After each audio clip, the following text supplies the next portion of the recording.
반갑습니다. 조금 전에 소개받은 백종실입니다. 저는 KMI에서 한 20년 연구원 생활을 했고, KMI 이후에 평택대학에서 한 15년 정도 근무를 하다가 지금 은퇴를 해서 있습니다. 하여튼 이렇게 새만금 앞으로 그 발전 가능성이 무궁무궁한 또 김제 새만금 이 지역에 와서 이렇게 발표를 하게 돼서 영광스럽게 생각을 합니다. 제가 발표할 주제는 새만금 항만 경계 특구 구축 운영 방안인데요. 이 내용 중에 상당 부분은 앞에서 발표하신 우리 나정호 박사님께서 상당 부분을 발표를 해주셨는데요. 하여튼 제가 준비한 그런 내용을 발표하도록 하겠습니다. 제가 말씀드릴 내용은 환경 변화와 또 우리 새만금 현재 개발청이라든지 이런 데서 준비하고 있는 새만금 또 항만경제 특구 개발계획과 3차 항만 배후단지 계획, 그리고 국내외 이런 배후단지 개발 사례, 그리고 앞으로 이제 새만금이 앞으로 지속적으로 개발될 예정이기 때문에 이런 스마트 항만과 항만 배후단지 이런 부분에 대해서 간단히 살펴보고요. 마지막으로 배후단지 개발 전략 이런 부분에 대해서 간단히 말씀드리도록 하겠습니다. 자, 먼저 환경 변화입니다. 이 환경 변화는 여러분 잘 아시다시피 이 컨테이너선의 대형화, 여러분 잘 아시다시피 지금 전 세계적으로 약 한 5,200척 정도의 컨테이너선이 운항이 되고 있는데 10,000 TU 이상의 그 컨테이너선이 약 10% 이상이 된다고 합니다. 그래서 이런 선박 대형화와 함께 이런 항만의 대형화라든지 자동화, 무인화 이런 것들이 함께 추진이 되고 있는 내용은 아시는 내용이 되겠습니다. 또 이 4차 산업혁명과 관련된 이런 다양한 이런 기술들이 이 개발에 대해서 자율운항 선박이라든지 스마트 항만, 그리고 항만이 이 배후도시와 연계되는 스마트 시티와 함께 연계돼서 개발되는 이런 단계로 앞으로 지속적으로 이런 현상이 확대될 것으로 예상이 된다, 이렇게 말씀드릴 수 있겠습니다. 그 다음에 이 항만과 관련된 이런 물류 시스템도 이 앞서 말씀드린 이런 지속적인 기술 발전과 더불어서 이런 그 스마트화가 지속적으로 진행이 될 것이다. 이 부분을 제가 강조해서 말씀드리는 이유는 이런 새만금 신항만과 이 항만 배후단지도 이런 스마트 기술 발전에 따라서 그런 배후단지 구축이라든지 또는 스마트 배후도시 이런 부분을 구축을 할 때 이런 부분을 함께 고려해서 할 필요가 있다. 그래서 항만 디지털 허브 구축이라든지 또 해상물류가 해상과 육상과 또는 배후 도시까지 함께 연결되는 이런 부분을 고려해서 이런 스마트 항만을 구축할 필요가 있다, 이렇게 말씀드릴 수 있겠습니다. 그 다음에 앞에서 우리 나정호 박사님께서도 이런 코로나 사태 이후에 이런 글로벌 밸류체인 그리고 이런 공급 사슬이 지속적으로 변화될 것으로 예상을 말씀을 드렸고요.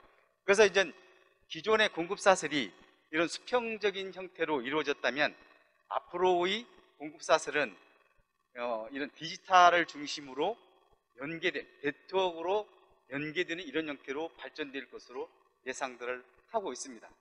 그래서 새만금 신항만과 이 배후단지도 앞으로 이런 디지털 기술로 연계되는 이런 형태로 개발을 해야 된다고 저는 이렇게 생각을 하고요. 그래서 참고로 이런 내용을 설명드릴 수 있겠습니다.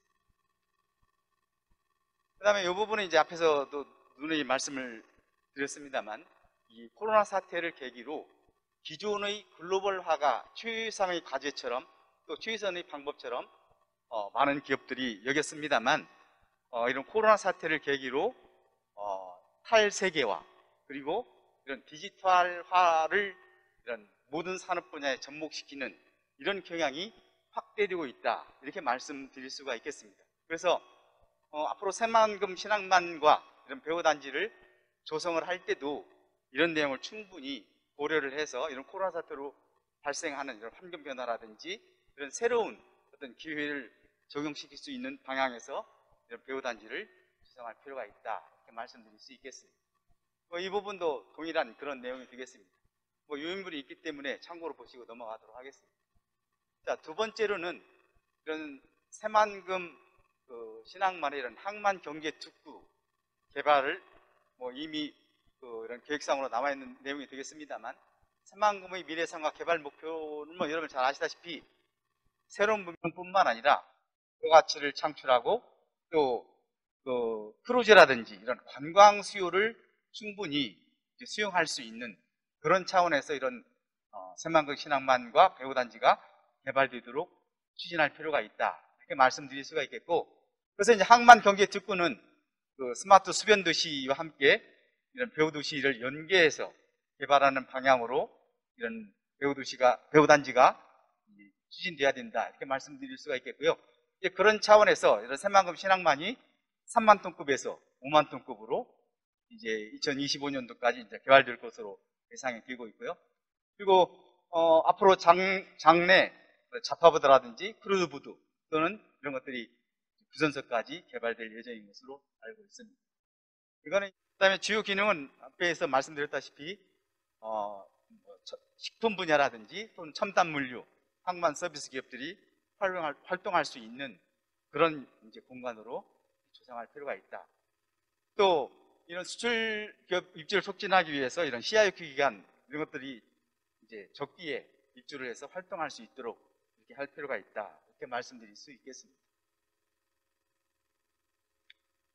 이 부분은 이제 항만 경계 특구 이제 개념적 법인데, 이 부분도 그냥 참고로 보시면 되겠습니다. 그러니까 항만과 배후단지 그리고 배후도시가 함께 연계돼서 개발되고 또 관련된 이런 인프라라든지 이런 것들이 함께 개발될 수 있도록 종합적으로 추진될 필요가 있다, 이렇게 말씀드릴 수 있겠습니다. 그다음에 이 부분도 이제 항만 경제 특구 유치 기능과 추진 전략인데요. 도입 기능은 이런 수출 기업과 이런 첨단 물류 또는 항만 서비스 기업들이 집중적으로 입주를 해서 활성화할 수 있도록, 그리고 이런 다양한 이런 부가가치를 창출할 수 있도록, 그리고 이런 코로나 사태로 인해서 이제 해외로 진출했던 우리 국내 기업들이 다시 우리 국내 기업으로 다시 되돌아오는 이런 기업들이 이제 많이 생길 수가 있는데요. 이런 기업들을 이런 새만금 배후단지에서 또는 항만경제특구에서 유치할 수 있도록 이런 다양한 이런 방안을 모색할 필요가 있다, 이렇게 말씀드릴 수가 있겠습니다.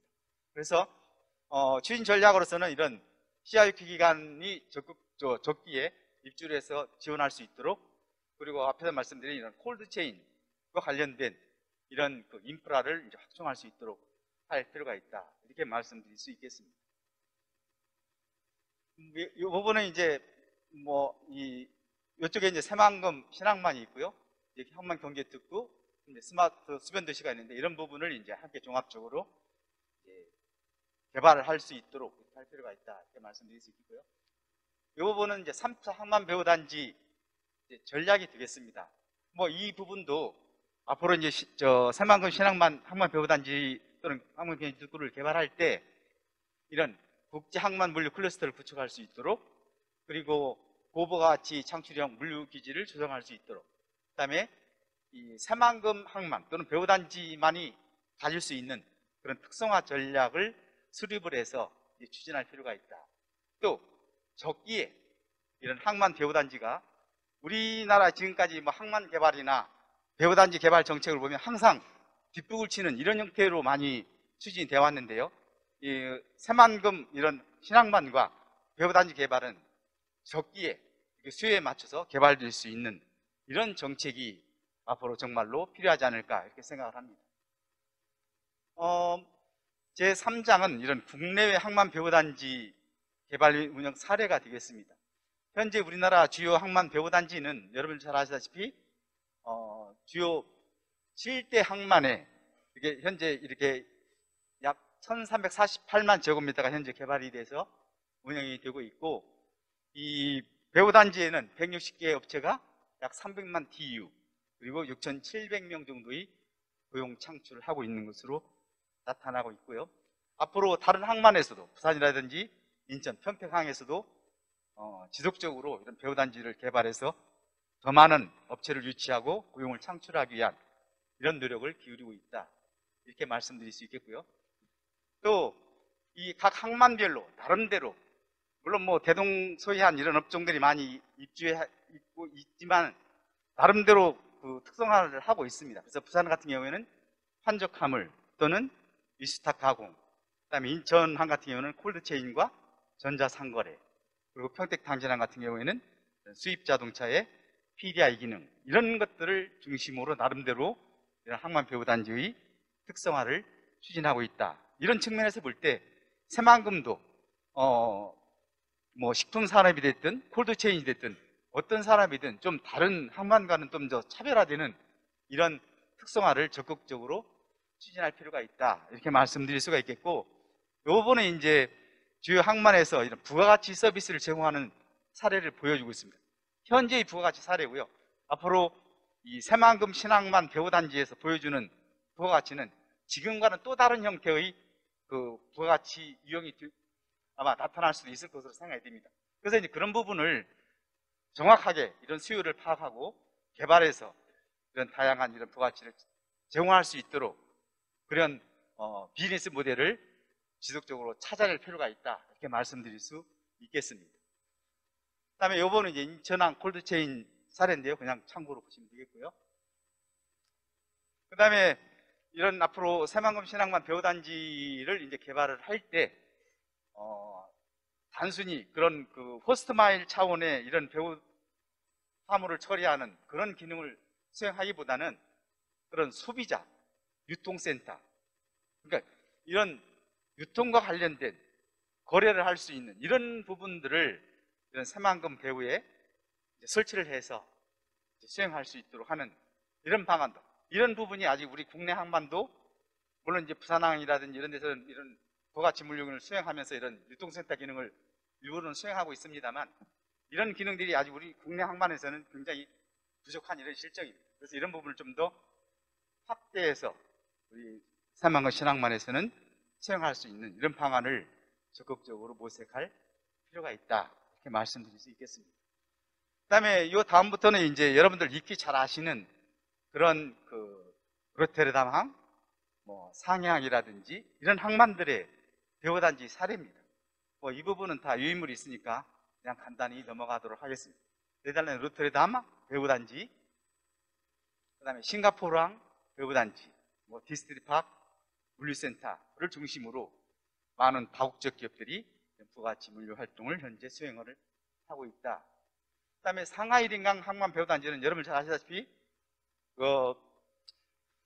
저 항만 그 반대쪽에 저렇게 대규모 그런 그 배후단지를 이렇게 건설을 해서 이제 세계적인 이런 기업들을 유치해서 현재 뭐 아직 다 완성된 건 아니고 지속적으로 양산 시장을 개발하면서 이런 민강 배후단지를 개발해서 현재 다국적 기업들을 유치하고 부가가치 물류 활동을 수행하기 위한 이런 노력을 기울이고 있다.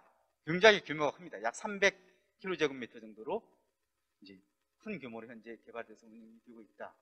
그 다음에 아랍에미리트의 두바이항이다. 제베랄리 자유무역지역 이런 데서도 이제 약 6,000개 정도 이런 그 다국적 기업들이 입주해서 활동을 하고 있다. 이렇게 말씀드릴 수 있겠습니다. 그 다음에 네 번째는 이제 새만금 신항만과 배후단지는 어차피 앞으로 4, 5년 뒤 또는 10년 그 이후로 이제 지속적으로 개발될 예정이기 때문에 지금 현재 많은 항만들이 추진하고 있는 이런 스마트 항만 또는 스마트 배후단지 이런 모습을 지금부터 벤치마킹하고 그에 맞춰가도록 해야 된다. 이제 그런 차원에서 제가 이제 스마트 항만에 대한 내용을 지금 소개를 하고 있습니다. 그래서 스마트 항만이 여러 가지 뭐 항만 운영센터라든지 스마트 운송, 통합관제센터라든지 스마트 하역, 자동화 이런 부분들을 이제 우리 새만금 신항에서도 이런 부분들을 추진해야 되고, 항만 배후단지도 바로 이런 항만 전면에 있는 항만이 이런 스마트화가 이루어짐에 따라서 배후단지도 이에 맞도록, 그렇죠? 앞으로 뭐 이제 이런 스마트 항만뿐만 아니라 앞에서도 잠깐 말씀을 드렸습니다만 선박도 자율주행차와 마찬가지로 자율적으로 운행하는 이런 시대가 2030년경에는 올 것으로 예상을 하고 있습니다. 그래서 해상에서 또 스마트 항만, 또 배후 지역까지, 배후 도시까지 이런 스마트화가 추진될 것으로 예상이 되고 있기 때문에 이 새만금 항만과 배후단지도 이런 스마트화의 조류에 적극적으로 동승을 해야 된다, 이렇게 말씀드릴 수 있겠습니다. 이거는 스마트 항만 시장이 뭐 우리나라도 지금 적극적으로 추진하고 있습니다만 전 세계적으로 이제 모두 다 이런 스마트 항만을 지향하고 있기 때문에 이런 스마트 항만 시장이 지속적으로 급성장하고 있다, 이렇게 말씀드릴 수 있겠습니다. 그다음에 이런 스마트 항만을 이제 전 세계 주요 항만들이 이렇게 적극적으로 추진하고 있고요. 또 그래서 이런 스마트 항만의 첫 번째 단계가 바로 자동화입니다. 그래서 야드 장비의 무인화라든지 또 하역 크레인이라든지 이런 부분의 자동화, 이런 부분들이 적극적으로 추진되고 있기 때문에 앞으로 이 새만금 신항만도 이런 부분을 초기 설계 단계부터 이런 부분을 미리 염두에 두고 무인화라든지 자동화 이런 부분이 이루어질 수 있도록 추진할 필요가 있다. 이건 이제 자동화 이런 각 부분에 대한 그런 내용을 지금 소개하고 있는데 참고로 보시면 되겠습니다. 다음 스마트 항만화 적용 가능한 이런 그 분야별 여러 가지 기술이 있는데요. 뭐 제가 일일이 다 소개는 안 드리겠습니다. 하여튼 이런 다양한 이런 분야에서 이런 항만 또는 이런 배후단지에 있는 창고라든지 물류센터 이런 데서 보시는 이런 다양한 이런 기술들이 현재 개발이 되고 있고, 또 일부 기술들은 바로바로 이런 그 현장에 접목이 되고 있기 때문에 우리 새만금 신항만 또는 배후단지 시설에서도 이런 내용들에 대해서 충분히 고려를 하고 이런 기술들을 도입한 이런 인프라 이런 것들을 구축할 수 있도록 추진할 필요가 있다, 이렇게 말씀드릴 수가 있겠습니다. 이거는 스마트 항만에 적용될 그 디지털 발전 단계를 보여주고 있습니다. 그러니까 이제 아무래도 궤도국이라든지 뭐 소규모 중소항만 이런 항만 같은 경우에는 처음부터 이런 완전 자동화라든지 이런 것들을 추진할 수 없기 때문에 이런 디지털 발전 단계에 따라서 또 그 항만의 실정이라든지 이런 투자 여건 이런 것들에 맞춰서 이런 그 디지털화를 추진할 필요가 있고, 이제 그런 차원에서 본다면 우리 새만금 신항만 같은 경우에는 모르겠습니다. 어느 단계부터 시작해야 될지 모르겠습니다만 하여튼 이런 투자 여건이라든지 또는 기술 발전 정도 이런 것들을 고려해서 이런 적절한 디지털화 단계를 선택해서 추진할 필요가 있다, 이렇게 말씀드릴 수 있겠습니다. 그다음에 이거는 이제 참고로 보시면 될 텐데요. 싱가포르항의 이제 디지털 포트의 개념도를 보여주고 있습니다. 그래서 뭐 1단계로 원스톱 서비스를 제공하는 데 초점을 두고 있고, 그 다음 단계로는 이제 각 그런 네트워크를 구축을 해서 이제 서비스를 뭐 통합하는 이런 형태로 발전되고 있다는 참고로 보시면 되겠습니다. 그 다음에 이 부분도 이제 이런 그 스마트 항만과 관련된 뭐 여러 가지 기술이 있는데요. 기술을 보여주고 있고, 이제 중요한 것은 여러분 잘 아시다시피 데이터가 앞으로는 그런 항만이라든지 또는 이런 배후단지 이런 물류 시스템에 있어서 데이터가 굉장히 중요한 그런 요소로 작용할 것으로 예상이 되고 있습니다. 그래서 이런 데이터를 어떻게 수집하고 이 데이터를 활용을 해서 어떻게 효율적으로 이런 항만이나 또는 배후단지 이런 것들을 이제 운영을 할 것인지, 또는 그런 고객들 시장의 수요가 어떻게 되는지 이런 것들을 데이터를 분석을 해서 그에 맞도록 이런 그 항만이나 배후단지 이런 것들을 운영하고 개발하고 운영하는 이런 시스템을 이제 구축할 필요가 있다. 이제 그렇게 하기 위해서는 뭐 여러 가지 다양한 인프라라든지 이런 것들을 구축하는데 이런 기술들이 필요하다, 이렇게 말씀드릴 수 있겠습니다. 그 다음에 이제 배후 물류 단지 센터와 관련해서 이런 스마트 공동 물류 센터가 있습니다. 그래서 뭐 포워드라든지 전자상거래 또는 중소상인들이 이런 스마트 공동 물류 센터를 이제 건설해서 이제 활용할 수 있는 그런 방안이 필요하다, 이렇게 말씀드릴 수 있겠습니다. 마지막으로 배후단지 개발 전략에 대해서 간략하게 말씀을 드리도록 하겠습니다. 신항과 앞에서 눈에 말씀을 드렸습니다만 배후도시를 하나로 묶어서 제조와 물류 그리고 관광, 크루즈 이런 것들을 한 패키지로 묶어서 이런 항만을 개발해야 된다. 뭐 지금까지 우리나라 항만은 부두시설만 먼저 건설해 놓고 나중에 배후도로나 이런 것도 나중에 정말로 이 배후 인프라가 구축될 때 상당히 이런 시간이 걸리는 이런 그 정책을 많이 추진해 왔는데, 우리 새만금 신항 같은 경우에는 항만과 배후 인프라, 도로 또는 항만 배후단지 이런 것들이 패키지로 이렇게 건설되고 운영이 될 수 있도록 하는 이런 체제가 필요하다, 이렇게 말씀드릴 수가 있겠고요. 그다음에 이 경제특구가 새만금 지역경제 활성화를 위해서 관광객이나 또는 도시민을 위해서 다양한 서비스를 제공할 수 있는 기반 조성이 이제 필요하다, 이렇게 말씀드릴 수 있겠습니다. 그다음에 아까도 말씀드렸습니다만 이 새만금 항만이 새만금 공항과 함께 이제 연계돼서 운영이 될 수 있도록, 그래서 이런 CN에어 이런 복합운송이 잘 이제 운영이 될 수 있도록 이렇게 할 필요가 있고, 공항 배후단지와 항만 배후단지가 연계해서 운영될 수 있도록 할 필요가 있다, 이렇게 말씀드릴 수 있겠습니다. 그다음에 이 새만금 신항은 2차 신항만 기본 계획에는 포함이 되어 있습니다. 근데 이제 그 4차 전국 항만 계획에는 포함이 안 되어 있거든요. 그래서 뭐 이런 부분이 이제 그 수정 계획에는 포함이 될 수 있을지 모르겠습니다. 이런 부분도 검토를 할 필요가 있고요. 그다음에 새만금 배후단지와 관련해서는 2018년 말 발표된 3차 항만 배후단지 개발 종합계획에는 새만금 신항 배후단지에 대한 내용이 전혀 포함이 안 되어 있습니다. 그래서 이런 부분도 그 신항만 배후단지와 관련된 그런 지정 요건이 있는데요. 이런 기준을 잘 검토를 해서 신항만 배후단지가 이런 항만 배후단지 종합개발계획에 포함이 될 수 있도록 할 필요가 있다, 추진할 필요가 있다, 이렇게 말씀드릴 수 있겠습니다.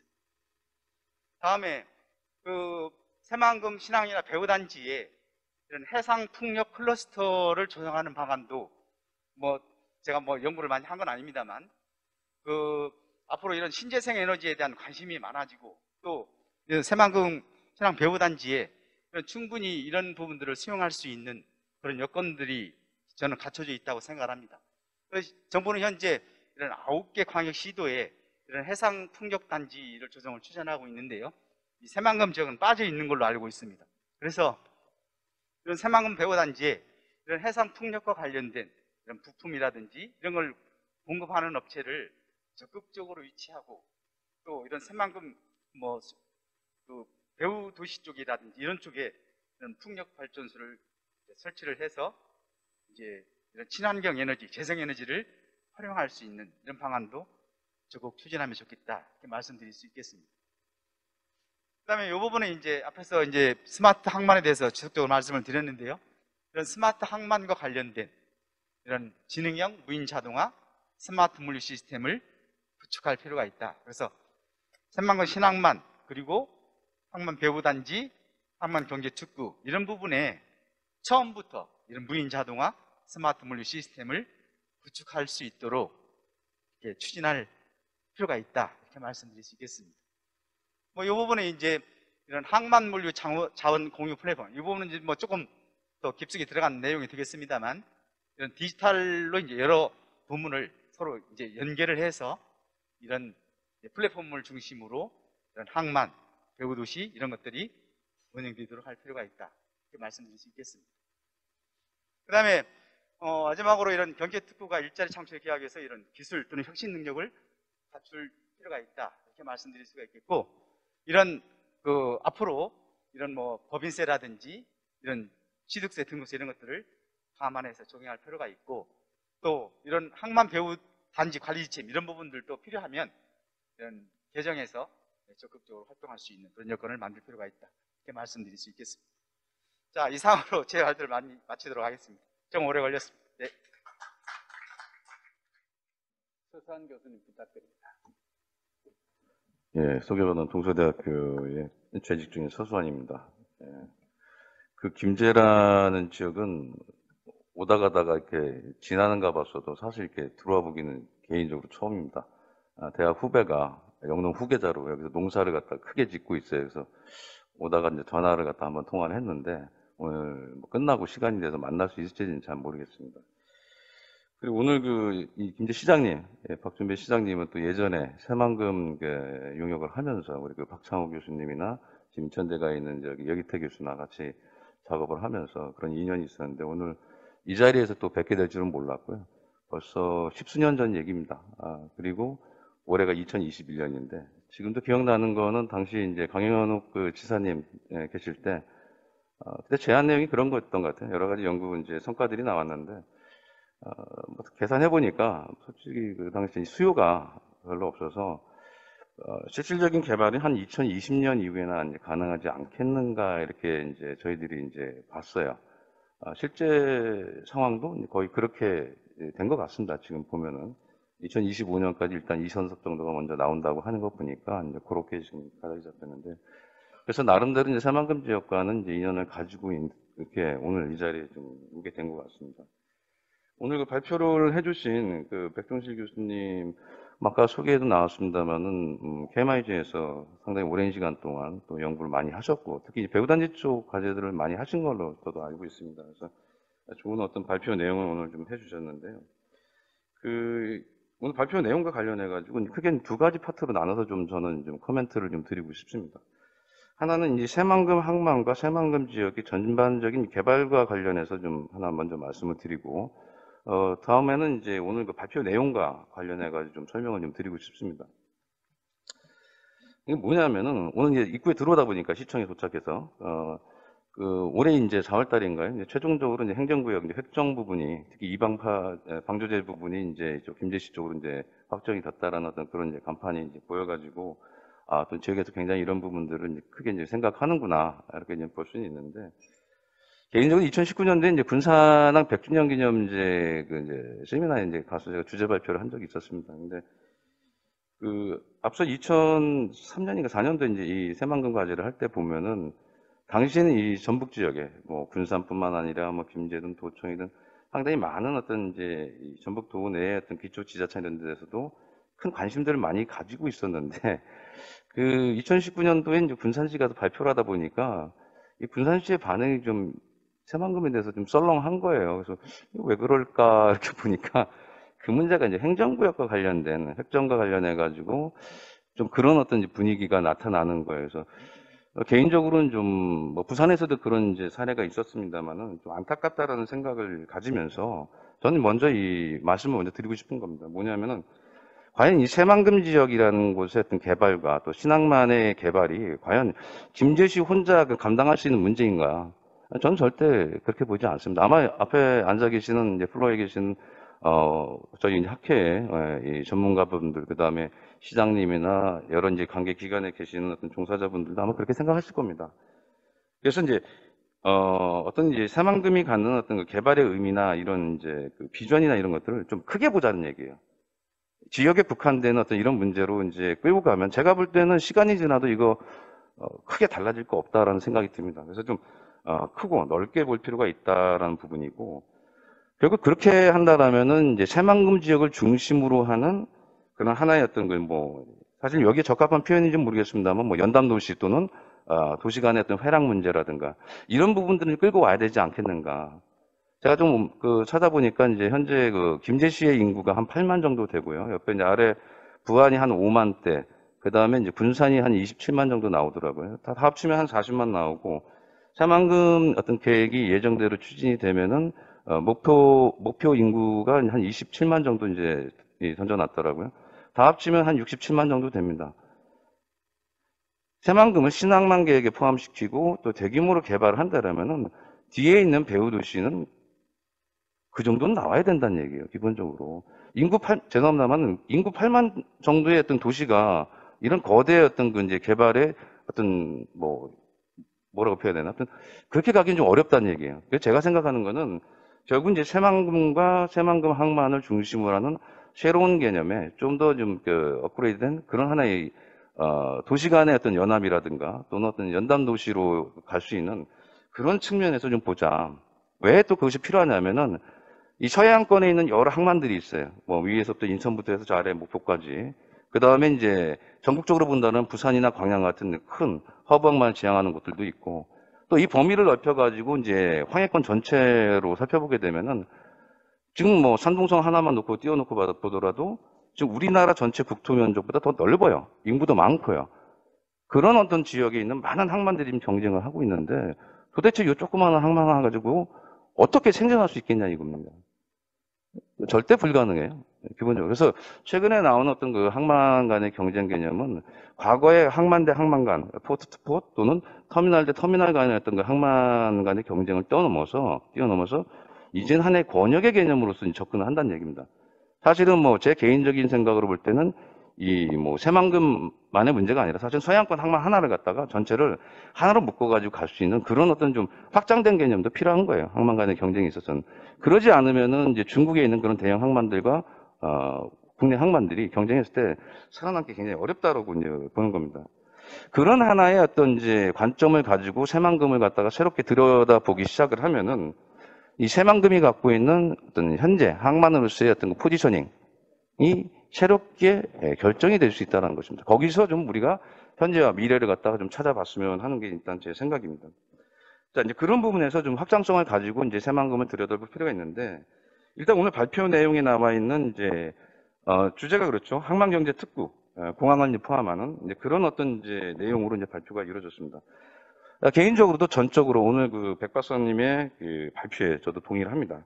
다만 오늘 내용에 보면 이제 여러 가지 이제 그 도입 기능들을 이제 제시를 해주시고 있는데, 개인적으로 볼 때 조금 이제 기능이 지금 제시된 것보다는 좀 더 좀 다변화될 필요가 있다.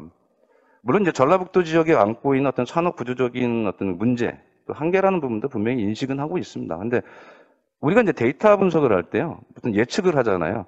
보통 이제 시계열 자료 갖고 많이 합니다. 과거 데이터 갖고 돌려요. 그래서 예전에 이렇게 했으면은 그 갖다 뭐 추세선만 연장하더라도 결과는 뻔히 나온다는 얘기예요. 그런 식의 접근을 가지고 과연 전라북도의 새로운 산업이나 어떤 구조를 갖다가 우리가 얘기할 수 있겠냐 이거예요. 제가 볼 때는 결과는 뻔한 거예요. 그런 식의 접근은 제가 볼 때는 의미가 없다는 겁니다. 이 지역에 있어서는 뭔가 좀 전략적인 접근이 이제 필요하다라고 생각이 되는 것이고, 그런 면에서 볼 때는 식품 산업 중심의 하나의 어떤 어떤 그 기능적인 어떤 그 특화 부분이 제가 볼 때는 좀 위험스러워요. 만약 그거 잘 안 되면 어떡할 겁니까? 그리고 식품 산업 가지고 나오시는 물동량이라는 게 굉장히 한계가 있어요. 지금 이제 계획에 보면 1단계 30년까지 한 9개 정도의 선적을 개발한다고 돼 있는데, 기본적으로 그 식품 산업 클러스터 때 얼마나 나오겠어요? 선적 하나 채운 물량은 나오겠습니까? 어렵다고 보입니다. 제가 볼 때는. 그래서 좀 도입 기능도 좀 다원화하고 다변화할 필요가 있고, 전제적으로 좀 그런 것들이 좀 전략적으로 가서 유치 산업들을 갖다가 좀 우리가 검토를 해봐야 되지 않겠냐. 그래서 물동량 자체를 늘리는 것도 중요하고, 또 부가가치를 좀 더 늘려나갈 수 있는 것도 중요하고, 그런 하나의 전략적 포인트들을 잡아가지고 좀 적극적으로 끌고 올 수 있는 화물들을 갖다가 또 산업들을 좀 고민을 해야 된다. 그런 것들이 새만금 전체와 항만 그 배후 단지에 좀 들어가야 될 것 같다는 생각이 드는 거고요. 자, 그러기 위해서는 세 번째로 이게 이제 배후단지 기본 계획이 지금 들어가야 될 거 아닙니까? 장내. 사전 준비 작업이 굉장히 필요합니다. 이거 그냥 그때 가서 뭐 해양수산부나 뭐 KMI 찾아가서 이거 넣어주세요 하면 넣어주겠습니까? 안 넣어주죠. 의미가 없어요. 근데 그런 것들을 하려면 정말 필요한 것들이 사전에 어떤 준비 작업, 그 다음에 수요에 대한 분명한 어떤 명확한 근거나 어느 정도 객관화된 자료들이 필요한 거예요. 그거는 이제 지역의 몫이죠. 그래서 지금부터라도 좀 준비를 해 주셔야 될 것 같고. 네 번째는 이제 그 스마트 항만에 대한 어떤 그 도입을 이제 좀 제안을 해 주셨는데, 이것도 이제 동의는 합니다. 하지만 이제 현실적인 실현 가능성에 대해서는 좀 생각을 해봐야 될 것 같아요. 잘 아시다시피 국내 항만의 어떤 개발 정책 우선 순위는 부산 신항만을 중심으로 해서 지금 몇 군데 딱 정해져 있습니다. 그 외에 나머지 항만들은 그냥 어더포트예요. 뭐 해수부에 나와 계신 분이 있는지 모르겠는데, 부산 신항과 뭐 인천, 광양, 뭐 평택, 당진 정도? 그 정도 빼고 나면 나머지는 뭐 다 그냥 어더포트죠. 해수부에 있는 뭐 이런 이제 정책 담당하시는 분들이 뭐 군산항을 기억하겠어요? 새만금을 기억하겠어요? 그 사람들한테 그렇게 중요하지 않습니다, 그거. 뭐 규모가 큰 항만도 아니고. 죄송한 얘기지만, 어쨌거나 그렇기 때문에 스마트 항만조차도 일단은 부산 신항이나 광양 정도에서 시범과 그 다음에 이제 선제적인 운영을 갖다가 지금 계획을 하고 있어요. 근데 바로 이제 내일 모레죠. 내일 모레면은 부산 신항 같은 경우 5단계, 2-5단계, 6단계, 그 다음에 북측 피더부도 묶어가지고 지금 운영사업자 선정을 합니다. 하는데 지금 1차가 유찰이 됐어요. 운영사업자 안 들어와요. 거기는 이제 자동화 부두가 들어가 있습니다. 반자동화가. 너무 임대료가 비싸게 지금 나온 거죠. 부산 같은 경우에도. 그러니까 현실적으로 이런 문제들이 있어요. 좀 주변에 보면 좀 잘 나간다는 항만조차도 그런 문제를 안고 있어요. 근데 이 새만금 신항만에 그것이 당장 집어넣자 그러면 들어갈 수 있겠느냐 이거죠. 그래서 제가 좀 추가적으로 제안을 드리고 싶은 건 뭐냐면은 이런 것들을 좀 자연스럽게 끌고 오는 방법이 있지 않겠느냐. 그러려면은 이제 이 새만금이 갖고 있는 좀 어떤 이 물적 인프라, 특히 이제 토지. 대한민국에 이만한 어떤 그 땅이 어디 있습니까, 지금? 새로운, 아마 영원히 아마 못 만들걸요? 대규모의 간척을 통해 가지고 이렇게 이제 그 땅이란 걸 만들어낼 수 있는 건 이제는 불가능할 거예요, 대한민국에는. 그래서 그런 땅을 잘 활용할 수 있는 부분들이 있지 않느냐. 특히 이제 스마트 항만과 관련해서 본다라면은 R&D 클러스터 같은 것들이 있습니다. 예를 들면 국가 R&D 사업 시험 평가와 관련된 그런 연구기관도 있는데 예전에 제가 이제 광양 사업을 하다 보니까 연구를 하다 보니까 그곳 같은 경우는 한 100만 평 정도의 땅을 갖다가 이제 필요로 해요. 그러니까 전국에 깔려 있는 R&D 국가 R&D 사업에 그 테스트 베드를 갖다가 이제 만들고 싶어 하는데 많이 산재해 있으니까 한 군데를 모으고 싶은 거예요. 그러니까 이런 것들을 이제 새만금에서 좀 받으면은 배후단지 부분이나 또는 그 주변 뒤쪽이 되겠죠. 옆에. 이런데, 예. 그래서 이런 것들이 이제 자연스럽게 어떤 스마트 항만과 연결될 수 있는 부분들 좀 찾아봐야 될 것 같다는 생각이 들겠고요. 그 다음, 마지막 정리하겠습니다. 또 하나는 이제 이 항만 개발에 대해서 마지막입니다만 조금 더 이제 지역의 어떤 관심이 좀 가야 된다. 이 말씀은 왜 꼭 드리고 싶냐면 오늘도 이제 많은 분들이 오셨습니다. 뭐 이 시청과 의회 각종 기관 많이 오셨는데 사실 이 정도 갖고 많이 부족해요. 뭐 코로나 문제가 있다고는 하지만 많이 부족하고 또 오늘 도청에서도 오셨는데 도청에서도 좀 더 의사결정권을 갖는 좀 이렇게 힘 있는 분들이 좀 오셔가지고 이런 말씀도 좀 듣고 과연 지역에서 필요한 게 또 새만금이 정말 필요한 게 뭔지 예, 좀 그런 어떤 이제 노력들이 좀 필요할 것 같다 이렇게 말씀드리겠습니다. 이상입니다. 네, 수고하셨습니다. 우리 서 교수님이 토론하신 내용 중에서 항만 간의 연계, 그다음에 핵심적인 현실적인 문제 해결 여기에 좀 중점을 둬야 되겠다는 말씀 정말 잘 받아들이겠습니다. 우리 유재현 교수님 부탁합니다. 예. 네, 안녕하십니까. 한양대학교 교통물리공학과 겸임교수로 있는 유재현입니다. 오랜만에 사실 몇 달 전에 도시재생 때문에 한번 지하 강당에서 한번 뵀었고, 그다음에 오늘 또 우리 김제 와서 신앙상만, 그다음 배우단지에 대해서 또 이런 자리에 참여해서 굉장히 고맙고 영광입니다.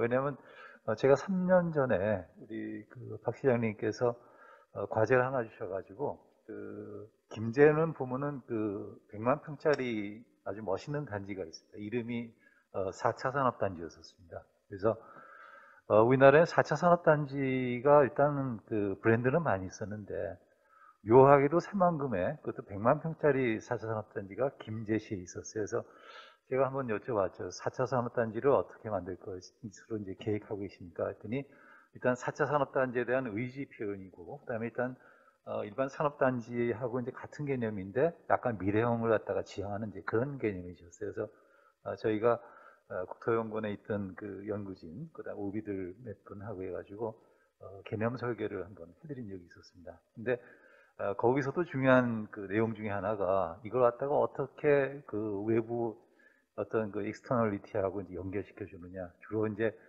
공항하고 항만, 그 다음에 내륙에서는 철도와 도로망을 통해서 어떻게 김제와 새만금과 그 다음에 한반도 남부 쪽, 그 다음에 뭐 더 나가서는 이제 중국 유라시아 쪽하고 연계성까지도 이제 보는 교통물류 관점도 이제 같이 봤었는데, 네, 오늘 우리의 항만 경제학회에서 한 것은 이제 항만 중심이 되겠습니다. 그래서 아까 CN에어, 랜드, 이제 보통 보면 이제 우리 세 개를 볼 수가 있는데, 그 중에 하나 이제 항만을 다뤘고, 그렇지만 오늘 우리가 다루는 거는 일단 항만하면 이제 물류입니다. 물류는 또 이제 경제고, 경제는 또 이제 산업하고 연계가 되고, 그다음에 산업은 기술하고 연계가 됩니다. 그다음에 기술은 물론 무인 시대가 오겠지만은 결국은 사람이 와야 되고 투자자가 와야 되기 때문에 그래서 이제 배후단지라는 개념, 그다음에 조금 더 나간다면은 오늘은 조금 부족한 면이 있지만은 이런 배후단지의 어떤 기업을 무엇 때문에 그 사람들이 투자할 수 있게끔 어떻게 준비를 해야 되느냐,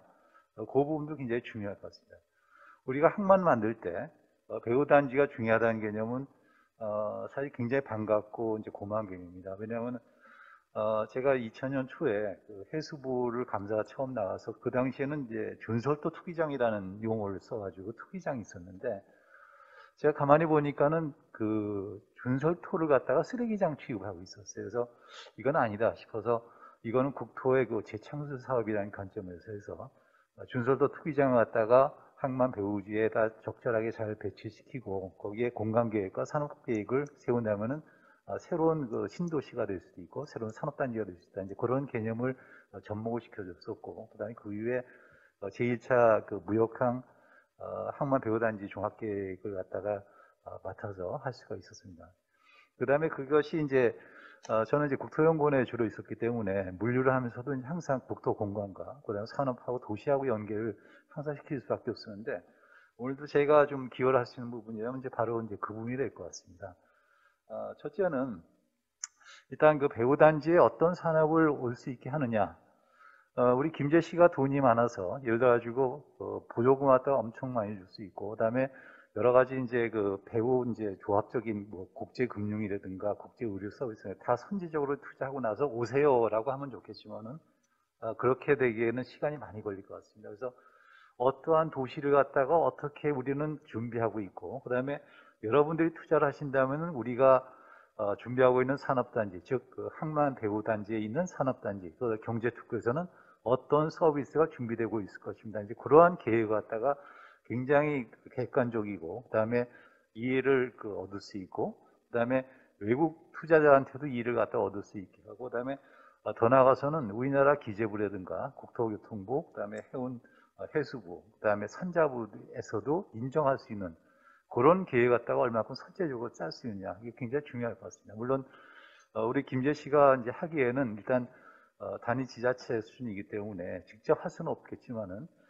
새만금이라는 하나의 특수성, 그 다음에 김제가 내륙 도시이지만은 항만 도시를 갖다가 지금 그 한번 태생적으로 이제 새로 이제 도약하려는 입장에서 본다면은 기존 항만 도시가 갖지 않은 새로운 걸 갖다가 주창할 수 있는 어떤 권리라든가 기회는 또 역발상으로 갖지 않을 수가 있을 것 같습니다. 그러니까 새로운 발상으로다가 기존의 부산이라든가 인천이라든가 평택, 광양 다 있습니다만은 이러한 그 어떤 과거에 있었던 그 항만 도시 개념, 그 다음에 부두 개념으로부터 이제 새로운 새만금이라는 큰 무대를 갖다가 하나 갖다가 이런 그 항만을 갖다가 하나의 그 무대로 삼아가지고 어떻게 우리는 계획하고 있습니다라는 충분히 계획을 할 수가 있을 것 같아요.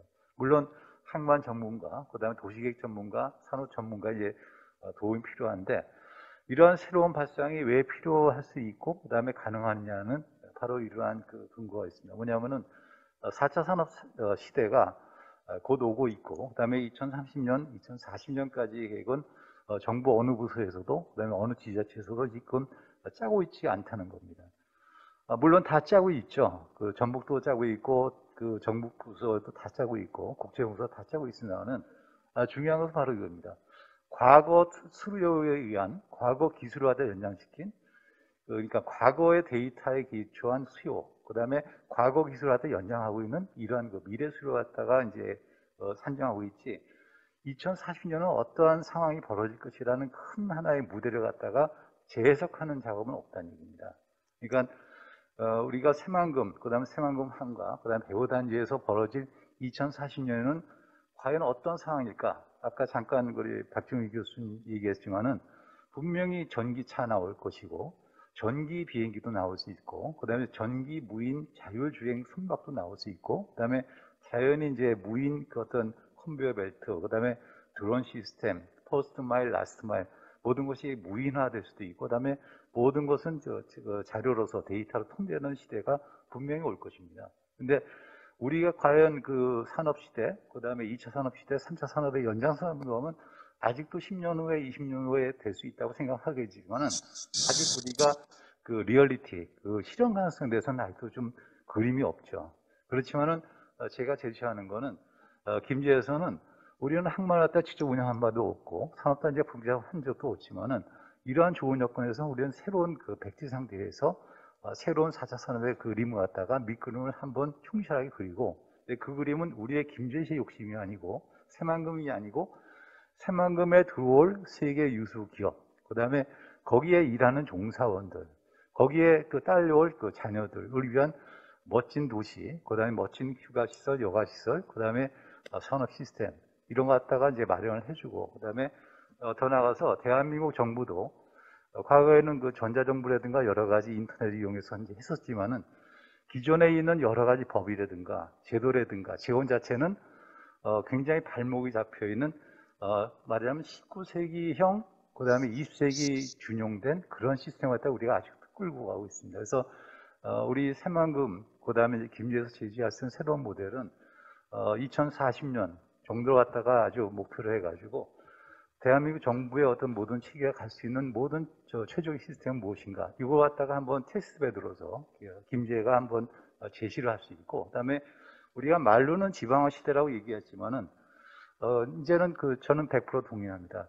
지방화 시대를 갖다가 우리가 주창하지 않고, 그다음에 모든 것에 무게중심 갖다가 내려주지 않으면은 앞으로 우리가 선진국 됐다고 OECD에서는 이제 평가받고 있지만은 아직도 무게중심이 아직도 그렇게 선제적이거나 선진적이지는 않을 것 같습니다. 그래서 김제에서 모든 것을 다 만든다는 것은 어떠한 제한일 수도 있고, 그다음에 실현 불가할 수 있겠지만, 그러기 때문에 오히려 가능성이 좀 있지 않을까 싶은 생각입니다. 그다음에 마지막으로 좀 더 보완시킨다면은, 제가 요즘 이제 신공항 쪽에 이제 한 세 군데 갔다 하고 있는데, 환경 문제가 굉장히 걸립니다. 환경 문제가. 아다시피, 제주도 있고 이 공항이 조류 한마디 때문에 이제 특잘 맞았죠. 그래서 성산공항이 일단 블로킹이 돼 있고, 그 다음에 가덕도도 역시 보면은 해상공항이기 때문에 여러 가지 해양 오염이라든가 여러 가지 환경 문제들이 부각이 될 가능성이 많습니다. 그래서 마침 우리가 보면 이제 쓰레기라든가 뭐 플라스틱 여러 가지 이제 기후 변화와 관련해 가지고 환경 문제를 갖다 많이 중시하고 있는데, 항만도 똑같습니다. 지금 우리 항만에서 쓰고 있는 거는 기껏해야 일단 항공 자동화라든가, 그다음에 선박이 어떤 항만의 정박 중에서 이제 내뿜는 뭐 발전에서 이제 나오는 이제 배기라든가 요 정도밖에 안 되지만은 새만금 항만, 아까 우리 백준 교수님 이제 개념 설계 스마트 항만 잘 해주셨는데, 거기에 나가서 이제 환경적인 부분까지 좀 더 고려해서 이제 새로운 모델 갖다 준다면은 군산이라든가 그다음에 인천이라든가 부산에서는 조금씩밖에 안 됐지만은 이거 갖다가 선제적으로 이제 비중을 갖다 좀 높일 수 있는 새로운 모델 갖다가 좀 제시한다면은 훨씬 더 이제 중앙부서라든가 어떤 공감대를 갖다 확산할 수 있는 좋은 기회를 갖다 마련할 수 있지 않을까 생각됩니다. 네, 이상으로 마치겠습니다. 네, 감사합니다. 우리 유재인 교수님 토론 중에서 제일 제가 와닿는 것이, 과연 이 새만금에서는 어떤 서비스를 제공할 것이냐 하는 것이 제일 와닿는데, 제가 지난번에 논문 쓰면서 주장한 게 하나 있습니다. 항만 물류를 증가시키는데 첫째 환정량을 증가시키고, 두 번째는 자체 물동량을 창출하는 겁니다. 이곳 새만금 같은 경우는 뭐 환정량은 생각할 수 없고 자체 물동량을 증가시켜 창출해야 되는데, 이러기 위해서는 저는 배후단지를 하나의 소도시로 만들자고 주장한 겁니다. 소도시를 만든다는 건 뭐냐면, 배후단지에 플러스 생활시설, 요새 같으면 학교, 주택, 병원, 공원, 모든 놀이시설을 함께 전부 다 갖추자는 것이 그때 제 주장이었습니다. 이런 특혜를 안 주면은 누가 과연 들어오겠습니까? 그래서 이런 말씀을 감히 드립니다. 지금 상당히 시간이 지체되는데, 회장님, 종합토론 시간을 좀 줄이고 지금 꼭 질문을 해야 잠을 주무실 분이 계신답니다. 그래서 혹시 프로에 계신 분 중에서 꼭 질문을 하셔야 되겠다. 아까 하신 분 아닙니까? 안 했습니까? 예, 그럼 딱 1분입니다. 예. 1분이에요? 예. 네. 저 김제시의회 오상민 의원입니다. 예, 잘했습니다. 항만의 경쟁력은 매우 중요하죠. 항만을 찾지 않는다면 의미가 없잖아요. 아까 우리 교수님께서 광역화된 항만의 큰 그림을 가야 한다고 서수환 교수님께서 말씀해 주시면 공감을 합니다. 근데 이 사업은 국가 사업인데 과연 이게 김제시의 역할이 어느 정도까지 그게 가능한지, 그리고 또 이전 토론회에서 콜드체인이 신항만에 적합하다, 탄소 중립 추진 기반 구축은 적합하지 않다고 말씀하셨는데, 이걸 이 토론회에 앞서 미리 이렇게 콜드체인으로 가는 것으로 이렇게 정해놓은 것인지 아니면은 아까 말씀드린 대로 그 말씀하신 대로 그 식품 산업이 있잖아요. 그게 그것만으로는 김재 씨가 저도 부족하다고 생각을 하는데 탄소 중립 기반 중립 추진 기반 구축은 그린 수소 산업이라든가 미래 산업 또 앞으로 탄소세도 부과되잖아요. 이게 굉장히 중요한 부분이라고 생각을 합니다. 이 부분에 대해서는 배우도시 지금 거의 토론한 배우도시에 지금 중점적으로 두고 하는데 이것도 어떤 배우도시에서도 중요한 역할을 하는데 아까 질문을 사실 못했습니다. 못했고 그리고 워터프론트라든가 이런 건 정말 너무 좋은 것 같고요. 우리 그 김재 시장님께서는 전에 그 배우단지 중에 그 농공단지 일부를 만평 정도를 리조트 등 관광산업단지를 이렇게 조성한다는 그 나름대로 김재 시 계획도 있는 것 같습니다. 그 탄소산업 부분에 대해서 좀 답변을 좀 해주셨으면 좋겠습니다. 네, 알겠습니다. 우리 그 발표자님께서 종합해서 토론을 한 1분간 요약해서 말씀드리고 또 자세한 것은 개별적으로 좀 질문을 해주시면 고맙겠습니다. 시간이 너무 많이 지체해서 죄송합니다. 예. 네, 우리 소산 교수님 또 유재영 교수님 좋은 말씀 감사드리고요. 우리 두 분 토론자께서 말씀해 주신 내용에 대해서 저도 전적으로 동감하는 부분이 대부분입니다. 다만 우리 서수환 교수님께서 이 여러 항만, 황해권 항만들이 함께 협력을 해야 된다는 동감을 하지만 아시다시피 각 지자체마다 이런 항만에 대한 굉장한 애착들을 많이 가지고 있습니다. 특히 김제시의 경우에도 우리 새만금 항에 대해서 또 새만금 개발에 대해서 많은 관심을 가지고 있기 때문에 지금 단계에서는 쉽사리 다른 항만과 이렇게 연계해서 개발한다는 데는 상당히 제가 볼 때는 부담감을 가질 것으로 생각이 됩니다. 이런 부분에 대해서는 물론 앞으로 더 지속적으로 연구를 하고 그런 방안을 모색해야 되겠지만 지금 단계에서는 조금은 지금 좀 더 빠른 그런 내용이 아닌가 이렇게 생각을 하고요. 그다음에 아까 우리 의원님께서 말씀해 주신 그런 부분이 제가 얼만큼 답변할지 모르겠습니다만 먼저 이 식품 산업과 관련해서 우리 서사님께서 한계가 있다. 그래서 좀 더 포괄적으로 좀 더 넓은 의미의 이런 전략적으로 이런 산업을 접근해야 된다 하는 부분에 저는 전적으로 동감을 하고요.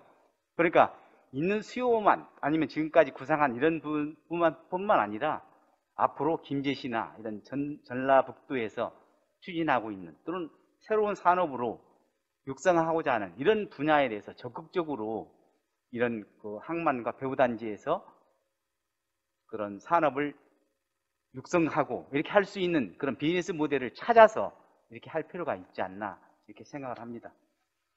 그 다음에 우리 오 의원님께서 말씀하신 이 새만금 개발이 국가 산업인데 김제시가 어느 정도 감당할 것인가 이게 제가 답변할 수 있는 내용인지 모르겠습니다만 사실 상당히 어려운 문제입니다. 여러분 잘 아시다시피 새만금 개발이 여러 지금 관련 기구가 관련이 돼 있지 않습니까? 새만금 개발청도 있고 개발공사도 있고 전라북도도 있고 김제시도 있고 이런 여러 이런 조직들이 있는데 이런 조직들 간에 제가 볼 때는 거버넌스가 모르겠습니다. 어느 정도 정리가 됐는지는 모르겠습니다만 이런 거버넌스가 잘 정리가 되고 누가 또 어떤 협력 체제를 구축할 것인가 이런 부분이 저는 굉장히 중요하리라 생각을 합니다. 그래서 이런 협력 체제가 잘 돼야만이 각자의 역할이 저는 있을 거로 생각을 합니다. 이 새만금 개발과 관련된 김제시면 김제시 또 전라북도면 전라북도 새만금 개발청이면 개발청 이런 각자의 그런 주체가 해야 될 업무가 저는 있다고 생각합니다. 이거를 각 주체들이 잘 설정을 하고 이런 주체들 간에 이런 부분을 어떻게 조화롭게 잘 해나가냐 하는 것이 저는 앞으로 이런 새만금 항만이나 새만금 지구 개발을 활성화할 수 있는 그런 길이 아닌가 이렇게 생각을 합니다. 이상으로 제 답변을 마치도록 하겠습니다. 감사합니다. 감사합니다.